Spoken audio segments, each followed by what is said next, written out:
எல்லாருக்கும் வணக்கம். எல்லாரும் எப்படி இருக்கீங்க? ஒரு முறை இந்த மாதிரி ஆச்சி ஸ்டைலில் இட்லி மிளகாப்பொடி அரைச்சி படுங்க, ரொம்ப டேஸ்ட்டாக இருக்கும். வாங்க எப்படி செய்யுதுன்னு பார்க்கலாம். இதுக்கு ஸ்டவ் ஆன் பண்ணிவிட்டு ஒரு கடாயில் 1 கப் கிட்ட கருப்பு உளுந்து எடுத்துக்கலாம். இதோட அளவு பார்த்தீங்கன்னா 1/4 கிலோ. இப்போ இதை நல்ல பொன்னிறமாக வறுத்துக்கலாம்.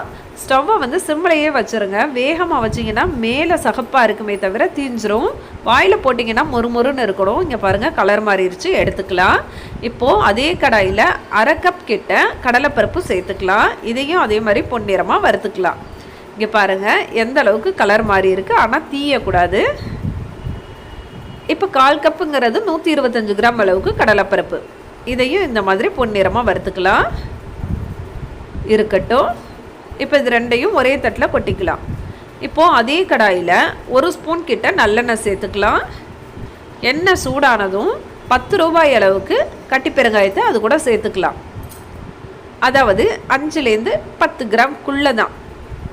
இப்போது இதை நல்லா குட்டி குட்டியாக கட் பண்ணி சேர்த்து இந்த மாதிரி நல்லா பொரிய விட்டுறலாம். இப்போ நல்லா பொரிஞ்சிருச்சு. இதை எடுத்துக்கலாம். அதே கடாயில் 50 கிராம் அளவுக்கு பட்டை மிளகாய் எடுத்துக்கலாம். அதாவது ஒரு 30லேருந்து 35 சிவப்பு மிளகாய் இந்த மாதிரி நல்லா வறுத்துக்கலாம். ஏன்னா இட்லி பொடிக்கு காரமும் உப்பும் இருந்துச்சுன்னா சீக்கிரமாக பொடி கெட்டு போகாது, நல்லாயிருக்கும் வாசமாக. அதுக்காக தான். இது கூடவே நல்ல ஒரு கைப்பிடி அளவுக்கு கருவேப்பிலையை சுத்தம் பண்ணி அது கூட சேர்த்துக்கலாம். அடுத்து இது கூடவே 20லேருந்து 30 பூண்டு பல்லையும் அது கூட சேர்த்துக்கலாம். இப்போ இது எல்லாத்தையும் சேர்த்து நல்லா சிம்மில் வச்சுட்டு இந்த மாதிரி கலந்து விட்டுக்கிட்டே இருங்க. தீஞ்சிடக்கூடாது.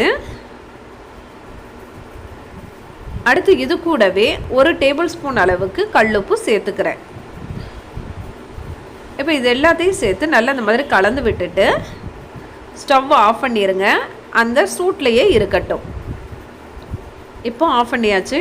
நல்லா ஆறிடுச்சு. ஆற வச்சதுக்கப்புறமா தண்ணி இல்லாத ஒரு மிக்ஸி ஜாரில் வெறும் மிளகாவையும் கருவேப்பிலையும் மட்டும் போட்டு ஃபஸ்ட்டு ஒரு தடவை அரைச்சிக்கலாம். இப்போது அரைச்சாச்சு. இந்த மாதிரி குறகுறப்பாக இருக்கும். இருக்கட்டும்.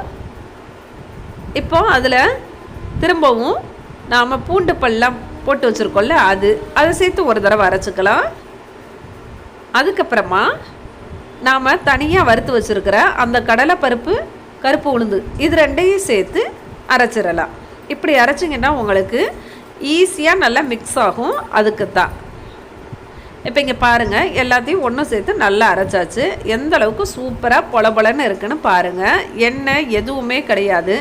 நீங்கள் இந்த மாதிரி அரைக்கும்போது தான் உங்களுக்கு 3லேருந்து 6 மாதம் வரைக்கும் வீணாகவே போகாது. அப்படியே இருக்கும். அதே டேஸ்ட்லேயே இருக்கும்.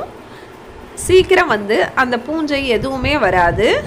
இது கூடவே கொஞ்சம் நல்லெண்ணெய் சேர்த்து இட்லி தோசை தொட்டு சாப்பிட்டு பார்த்தீங்கன்னா அந்தளவுக்கு டேஸ்ட்டாக இருக்கும் நம்மளோட ஆச்சி மிளகாய் பொடி. இந்த வீடியோ உங்களுக்கு பிடிச்சிச்சுன்னா லைக் பண்ணுங்கள்.